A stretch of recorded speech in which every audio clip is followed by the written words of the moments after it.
Bulletin का आगाज करेंगे और सबसे पहले बात करेंगे शहर के मौसम की। तो शहर के मुख्तलिफ इलाकों में बारिश, जिससे मौसम खुशगवार हो गया। समनाबाद, मजंग, सिविल सेक्रेटेरिएट के अतराफ बारिश हुई। गुलशन रावी, शामनगर, सांदा, इस्लामपुरा में भी बारिश हो रही है। गढ़ी शाहू, शिमला पहाड़ के अतराफ में बारिश का सिलसिला जारी है। धर्मपुरा, मुगलपुरा, सदर कैंट, जोड़े पुल के अतराफ भी बारिश। दर्जा हरारत 33 डिग्री सेंटीग्रेड रिकॉर्ड किया गया है। शहर के मुख्तलिफ इलाकों में इस वक्त बारिश हो रही है। मौसम भी खुशगवार हो चुका है। बागों के शहर का मौसम इस वक्त सुहाना नजर आ रहा है और बारिश के साथ साथ मौसम भी दिलफरेब हो रहा है। साथ ही साथ खुशगवार हवाएं चल रही हैं, जिसकी वजह से गर्मी और हब्स का जोर भी टूट चुका है। और कहा यह जा रहा है कि समनाबाद, मजंग, सिविल सेक्रेटेरिएट के अतराफ इस वक्त बारिश जारी है। कोमल असलम हमारे साथ मौजूद हैं, उनसे तफसीलात जानते हैं। कोमल, बताइएगा, महकमा मौसमियात की जानिब से क्या बताया गया है? बारिशों का सिलसिला कब तक जारी रहेगा?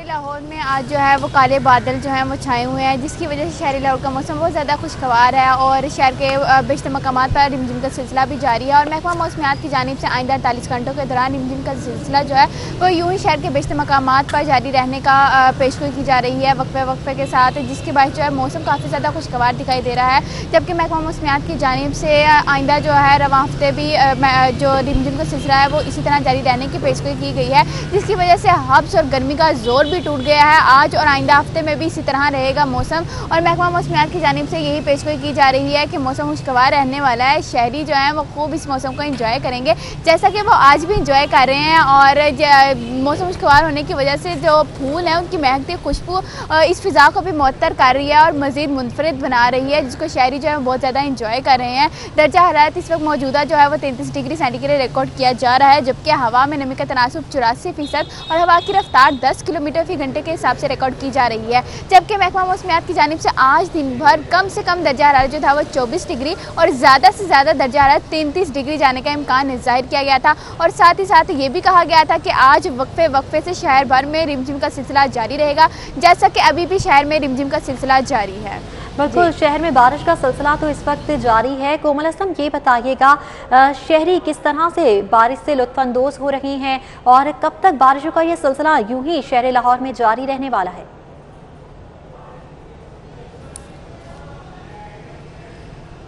जी बिल्कुल, जो कि दफ्तरों में काम करने वाले हैं वो तो अपने दफ्तर से बाहर निकलकर इस मौसम को एंजॉय कर रहे हैं, जबकि जो घरों में थे वो घरों से बाहर निकल आए हैं, पार्कों का रुख कर रहे हैं। और ज़्यादातर क्योंकि मौसम खुशगवार हो तो शहरी ख्वाबों के शौकीन हैं, तो ये लोग जो है पकौड़ों समोसों की दुकानों पर इनका रश देखने में आ रहा है और इनका कहना है कि मौसम खुशगवार हो और गर्मा गर्म समोसे पकौड़ों से लुत्फानंदोज ना उठाया जाए, कैसे मुमकिन हो सकता है। तो इसलिए शहरी जो है वो मौसम को एंजॉय करने के लिए पकौड़ों समोसों से लुत्फानंदोज हो रहे हैं। और महकमा मौसमियात की जानिब से बारिश के हवाले से भी यही पेशगोई की जा रही है कि आज भी जो है मौसम इसी तरह रहेगा, रिमझिम रहेगी। जबकि रवां हफ्ते भी जो रिमझिम का सिलसिला है वो इसी तरह बरकरार रहेगा। कहीं हल्की और कहीं तेज़ बारिश का सिलसिला जारी रहेगा, जिसके बाद मौसम खुशगवार रहेगा। लेकिन जो ही जो है वो बारिश थमेगी तो जाहिर सी बात है मानसून का सिलसिला है तो हब्स बढ़ जाती है, तो उसका भी सामना करना पड़ेगा। मानसून का सिलसिला कभी हब्स, कभी बारिश, कभी धूप, कभी छाँव, तो मौसम इसी तरह जारी रहेगा। ठीक है कोमल, बहुत शुक्रिया। शहरी इस मौसम से खूब लुत्फानंदोज हो रहे हैं। शहरियों ने समोसे और पकौड़ों की दुकानों का रुख कर लिया है और घरों से बाहर निकल आए हैं। इस बारिश से इंजॉय हो रहे हैं। शहर के मुख्तलिफ इलाके हैं पर बारिश का सिलसिला जारी है। शहर में बारिश हो रही है, मगर साथ ही साथ लेस्को का तरसीली निज़ाम भी जवाब दे गया है। बारिश के बायस लेस्को के 110 से ज़्यादा फीडर स्ट्रिप कर गए। फीडर स्ट्रिप होने से मुख्तलिफ इलाकों में बिजली की फराहमी मुअत्तल हो चुकी है। शहर में बारिश का सिलसिला जारी है। बारिश जहां एक जानिब रहमत तो दूसरी जानिब जहमत बन रही है। लेस्को का तरसीली निज़ाम जवाब दे गया। बारिश के बायस लेस्को के 110 से ज़ायद फीडर स्ट्रिप कर गए। फीडर स्ट्रिप होने से मुख्तलिफ इलाकों में बिजली की फराहमी मुअत्तल है। शाहिद सिपरा हमारे साथ मौजूद हैं, उनसे तफसीलात जानते हैं। शाहिद, कौन कौन से इलाके हैं जहां पर बिजली की फराहमी मुअत्तल है? शहर में होने वाली बारिश की वजह से लाहौर इलेक्ट्रिक सप्लाई कंपनी का डिस्ट्रीब्यूशन सिस्टम भी मुतासिर होना शुरू हो गया। उसरान ने बताया है कि कंपनी के 110 से ज़ायद 11 kV के फीडर स्ट्रिप होने की वजह से मुख्तलिफ इलाकों में इस वक्त बिजली की फराहमी मुअत्तल है। जो इलाके इससे ज़्यादातर मुतासिर हुए हैं उसमें मनामा, वाहगा और उससे मुल्का जितने भी गांव हैं वहाँ पर बिजली की फराहमी मुअत्तल है। इसी तरह अंदरून लाहौर की बात की जाए तो वहाँ पर लाजपत रोड, निस्बत रोड, और अंदरून लोहारी का जो इलाका है यहाँ पर भी फीडर ट्रिप होने की वजह से सप्लाई मुअत्तल हो चुकी है। दूसरी जानिब वापडा टाउन, बदामी बाग के कुछ इलाके शामिल हैं और डिफेंस और कैंट और इवन के गुलबर्ग के भी बाज़ ऐसे इलाके हैं जहाँ पर बारिश हुई है और फीडर ट्रिप कर गए। लेस्को की जानिब से ये मौक़िफ़ सामने आया कि चूँकि शहर में वक्फे से अभी बारिश का सिलसिला जारी है, तो बारिश के दौरान बर्क़ी लाइनों पर काम करना इंसानी जानों के लिए नुकसान का बायस बन सकता है, क्योंकि 24 घंटे के दौरान 3 हादसात हुए हैं जिसमें 2 लाइनमैन अभी यहाँ भाग भी हुए हैं। इसलिए अब लेस्को जो है इस बहाली के काम में तख़ीर कर रहा है कि जब तक बारिश का सिलसिला थम नहीं जाता तब तक किसी भी लाइन पर जो लाइनमैन है उनको काम करने की इजाज़त नहीं दी जाएगी। इसलिए 3 से 4 घंटे का मज़ीद वक्त दरकार होगा तो मुतासरा इलाकों में बिजली बहाल हो सकेगी। अच्छा, शायद हमने देखा कि जब भी बारिश होती है तब भी फीडर स्ट्रिप कर जाते हैं, लोगों को मुश्किलात का सामना करना पड़ता है, तो लेस्को की जानिब से इस हवाले से कोई इकदाम नहीं किए जाते कि बारिश आए तो लोग घरों में बैठ के भी इंजॉय कर सकें, बिजली ना जाए? देखिए, बेसिकली 3-4 जो हैं मामलात उसकी वजह से फीडर ट्रिप होते हैं कि आपका 11 kV अगर पोल्स हैं वहाँ पर ट्रांसफार्मर है, अगर कोई परिंदा बैठा है या फिर अक्सर औकात में जो बिजली के पोल्स हैं उन पर बैनर्स भी अवेजा किए जाते हैं। तो जब बैनर्स बर्क़ी लाइनों से टकराते हैं या कोई परिंदा वहाँ पर बैठता है या फिर इवन के जो दरख्तों की टहनियाँ हैं अगर वो भी बर्क़ी लाइनों से टकराती हैं तो उसकी वजह से भी ट्रिपिंग के वाक़यात रूनुमा होते हैं। तो ये 3-4 जो अनासिर हैं इनकी वजह से ट्रिपिंग होती है। और बाद ऐसे फीडर्स हैं जो ट्रिप होने के बाद दोबारा चला भी दिए जाते हैं, लेकिन वो कुछ ऐसे इलाके हैं जहाँ पर ट्रांसफार्मर डैमेज होते हैं या ट्रांसफार्मर्स में टेक्निकल फॉल्ट आता है जिसको डिटेक्ट करना मुश्किल होता है और उस पर लाइन स्टाफ जो है वो पेट्रोलिंग करता है। हर फीडर की लंबाई 8 से 10 किलोमीटर है और हर पोल और हर ट्रांसफार्मर चेक करना होता है, तो इसलिए 3 से 4 घंटे का वक्त दरकार होता है तो उसको बहाल किया जा सके। ओवरहेड सिस्टम है जिसकी बुनियादी वजह है कि जिसकी बुनियाद पर ये फीडर स्ट्रिप होते हैं और बिजली की सप्लाई मुअत्तल होती है। ठीक है, बहुत शुक्रिया शाहिद, आप हमें तफसीलात से आगाह कर रहे थे। हमजा शहबाज ने FIA के शोकोज नोटिस का जवाब जमा करवा दिया है। इल्जामात क्या सराहियों पर FIR दर्ज की गई। हमजा शहबाज की जानिब से ये जवाब जमा कराया गया और लिखा गया कि शोकोज का नोटिस बदनीयती पर मबनी है, गैर कानूनी है। मौक़िफ़ इख्तियार किया गया कि जिन इल्ज़ामात पर जो FIR काटी तहकीकात हो चुकी है, असासों का रिकॉर्ड FBR समेत मुख्तलिफ फोरम्स में मौजूद है, मेरे खिलाफ रेफरेंस ज़ेर समात है, इल्ज़ामात से इनकार करता हूँ, ये बेबुनियाद हैं। हमजा शहबाज की जानिब से ये जवाब जमा कराया गया है। हमजा शहबाज ने FIA के शो कॉज नोटिस का जवाब जमा करा दिया। उनकी जानिब से कहा गया कि इल्ज़ामात क़यास आराइयों पर FIR दर्ज की गई। शो कॉज नोटिस बदनीयती पर मबनी है, गैर कानूनी है। जिन इल्ज़ामात पर FIR काटी गई तहकीकात हो चुकी हैं।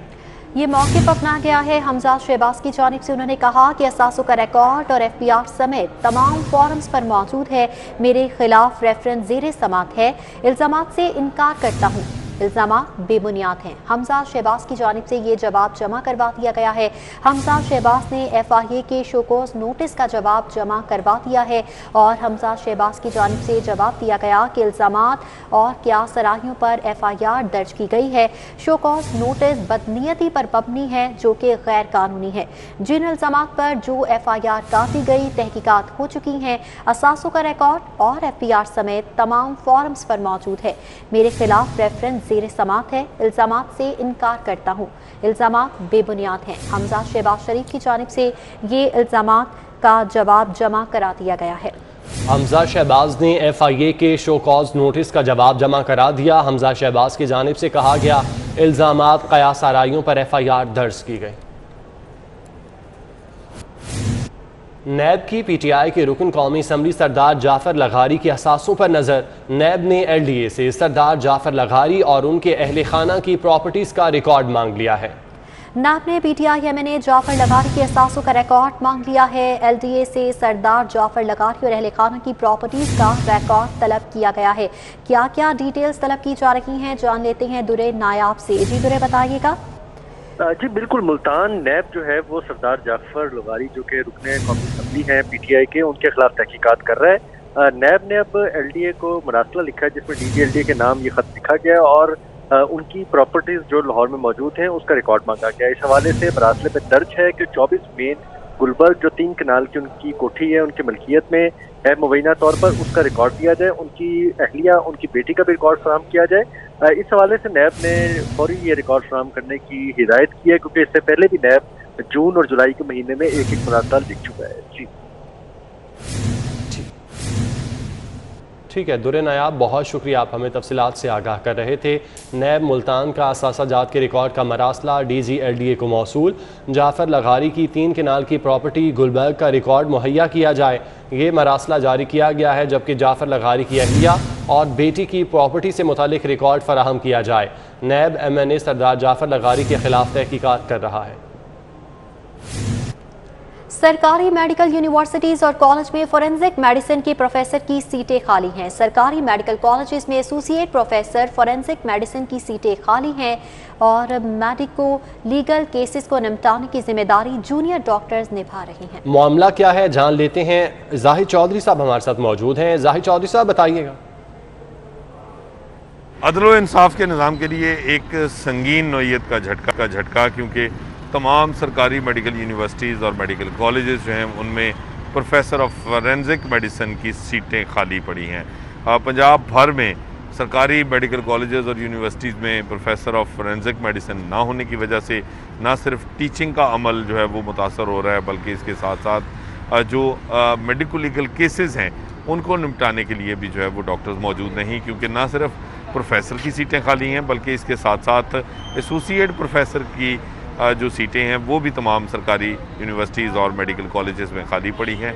और टीचिंग अस्पतालों में इस वक्त जो मेडिको लीगल केसेस हैं उनको निपटाने का अमल जो है वो जूनियर डॉक्टर्स के जो कंधों पर इसका तमाम तर बोझ है और वो इन केसेस को निपटाने में मसरूफ़ हैं। कोई भी सीनियर जो है वो ना सिर्फ प्रोफेसर मौजूद नहीं है बल्कि एसोसिएट प्रोफेसर भी मौजूद नहीं है, और इससे जो दरसो तदरीस का अमल है फोरेंसिक मेडिसिन का वो भी तातल से दो चार है। और पाकिस्तान मेडिकल कमीशन के जो मुकर्रा मेयार है उस पर भी इस वक्त जो है वो इस हवाले से कोई भी सरकारी मेडिकल यूनिवर्सिटी और मेडिकल कॉलेज जो है वो पूरा नहीं उतर रहे, क्योंकि उनमें ना सिर्फ प्रोफेसर नहीं है बल्कि उनके जो एसोसिएट प्रोफेसर की सीटें हैं वो भी तमाम तर मेडिकल कॉलेजेस में और यूनिवर्सिटीज़ में खाली पड़ी हैं। सिर्फ services institute of medical sciences एक ऐसा अदारा है जिसमें जो प्रोफेसर ऑफ फोरेंसिक मेडिसिन है उसके अहदे पर एक रिटायर्ड प्रोफेसर को कॉन्ट्रैक्ट पे हाल ही में जो है वो रखा गया है, लेकिन यहाँ पे भी रेगुलर प्रोफेसर जो है वो सिम्स में भी मौजूद नहीं और एसोसिएट प्रोफेसर भी इसके साथ साथ जो है वो मौजूद नहीं है। तो ये इस संगीन सूरत हाल की वजह से ना सिर्फ दरसो तदरीस फोरेंसिक मेडिसिन की जो टीचिंग है वो मुतासर हो रही है, बल्कि मेडिको लीगल केसेस जो हैं उनको भी निपटाने के लिए सीनियर डॉक्टर्स की सुपरविजन में असर नहीं है। सीनियर डॉक्टर्स की जरूरत तयनात नहीं किया जा रहा। जाहिद चौधरी बहुत शुक्रिया। कि सीमेंट की बोरी की कीमत में 10 से 15 रुपए इजाफा कर दिया गया है। 15 रुपए इजाफे के बाद मेपल लीफ 655 रुपए की हो गई, जबकि पायनियर सीमेंट 10 रुपए बढ़कर बोरी 640 रुपए तक पहुंच चुकी है। इस हवाले से बात करेंगे शहजाद खान अब्दाली से। शहजाद खान बताइएगा क्या वजूहात बताई जा रही हैं, क्यों सीमेंट की कीमतों में इजाफा हुआ? जी बिल्कुल, गरीब के लिए आशियाना बनाने का ख्वाब शायद कभी शर्मिंदा ताबीर नहीं हो सकेगा, क्योंकि बिल्डिंग मटीरियल की कीमतों में मुसलसल इजाफे का सिलसिला जारी है। इस मरतबा मुख्तलिफ कंपनियों ने सीमेंट की कीमतों में 10 से 15 रुपए फी बोरी का इजाफा कर दिया है। 15 रुपए इजाफे के बाद मेपल लीफ की नई कीमत 655 रुपए सामने आई है। इस तरह पायनियर सीमेंट 10 रुपए महंगा होने के बाद 640 रुपए में शहरियों को मिल सकेगा। दीगर सीमेंट कंपनियों में बेस्ट वे की कीमत में 15 रुपए का इजाफा किया गया है, जिसके बाद अब इसकी नई कीमत 645 है। इस तरह चिराट सीमेंट की कीमत में 10 रुपए का इजाफा देखा जा रहा है, ये 635 रुपए तक पहुंच चुका है। जबकि लकी कीमत की सीमेंट में 13 रुपए इजाफे के बाद इसकी नई कीमत 643 रुपए फी बोरी हो चुकी है। इस तरह जो फ्लाइंग सीमेंट है इसकी कीमत में भी 10 रुपए का इजाफा रिकॉर्ड किया गया है, जिसके बाद अब इसकी नई कीमत 635 रुपए सामने आई है। और इस हवाले से सीमेंट डीलर्स का ये कहना है कि कंपनियों की जानब से कीमतों में इजाफे का कोई जवाब नहीं है, कीमतें मनमाने तौर पर बढ़ाई जा रही हैं। मुख्तलिफ कंपनियों ने इजारादारी जो है वो कायम कर रखी है और इजारादारी के जरिए कीमतें बढ़ाकर सार्फिन को लूटा जा रहा है। कंपटीशन कमीशन ऑफ पाकिस्तान और वफाकी हुकूमत इस तमाम तर मामले का नोटिस ले, क्योंकि अभी कोई भी ऐसी चीज महंगी नहीं हुई जो सीमेंट बनाने में इस्तेमाल होती है, इसलिए ये इजाफा जो है वो बिला जवाज है। ठीक है, ये इजाफा बिला जवाज है। शहजाद बहुत शुक्रिया। एमपीए नजीर चौहान की दरख्वास्त जमानत पर समाअत हुई है। अदालत ने एमपीए नजीर चौहान की दरख्वास्त जमानत खारिज कर दी है। एमपीए नजीर चौहान की दरख्वास्त जमानत पर समाअत हुई और अदालत ने एमपीए नजीर चौहान की दरख्वास्त जमानत खारिज कर दी है। तफसीलात जानते हैं, जमालुद्दीन जमाली हमारे साथ मौजूद हैं। जी जमालुद्दीन।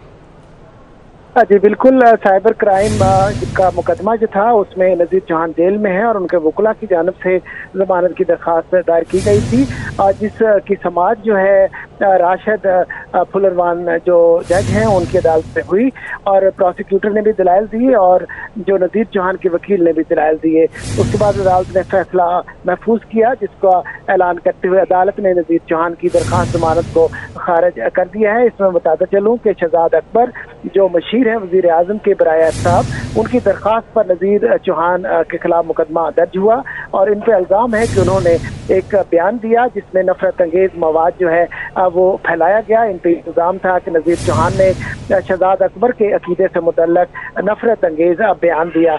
अदालत ने दलाइल के बाद नज़ीर चौहान की दरख्वास्त जमानत बाद गिरफ्तारी को खारिज कर दिया है। जी जमालुद्दीन जमाली, ये कहिएगा, 2 रोज़ कबल नज़ीर चौहान की जानिब से एक वीडियो पैगाम के थ्रू मुआफ़ी भी मांग ली गई थी शहजाद अकबर से, क्या उसके बाद इस मामले में कोई पेशरफ नहीं हुई? शहजाद अकबर ने इस रद्दअमल का इजहार नहीं किया कि वह दरख्वास्त वापस ले लेंगे?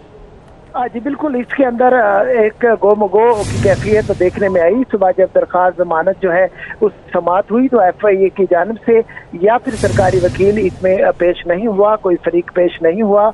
सिर्फ जो है नज़ीर चौहान के वकील आए, उन्होंने दलाइल दिए और अदालत ने फैसला कार्रवाई को मुकम्मल समझते हुए महफूज कर लिया था। उसके कुछ अर्सा बाद, जब वक्फे के बाद 2 बजे के बाद जो सरकारी वकील जैसे कुछ साउंड पे आते हैं वो आए और उन्होंने कहा कि हम अपने दलाइल देना चाहते हैं। उसके बाद सरकारी वकील जो है खातून जो है पेश हुई और उन्होंने दलाइल दिए और इस्तदा की कि दरख्वास्त जमानत को खारिज किया जाए। इसमें देखने वाली बात यह है कि इस तरह की अफवाह चल रही थी और इसी वजह से सुबह के टाइम जो है 1 बजे तक मुद्दई की जानिब से और FIA की जानिब से कोई दलाइल देने के लिए पेश नहीं हुआ था, जबकि नज़ीर चौहान के वकील सिर्फ दलाइल दे के गए थे। तो इस तरह की कैफियत थी, लगता है सुलह नहीं हुई। इसी बुनियाद पे जो है दरख्वास्त जमानत जो है उसमें सरकारी वकील ने दलाइल दिए और वो खारिज कर दी गई। के बाद भी सुलह नहीं हुई। जमालुद्दीन जमाली, बहुत शुक्रिया आपका। अहम खबरें आपने जानी, न्यूज़ स्टूडियो से फिल वक्त इतना।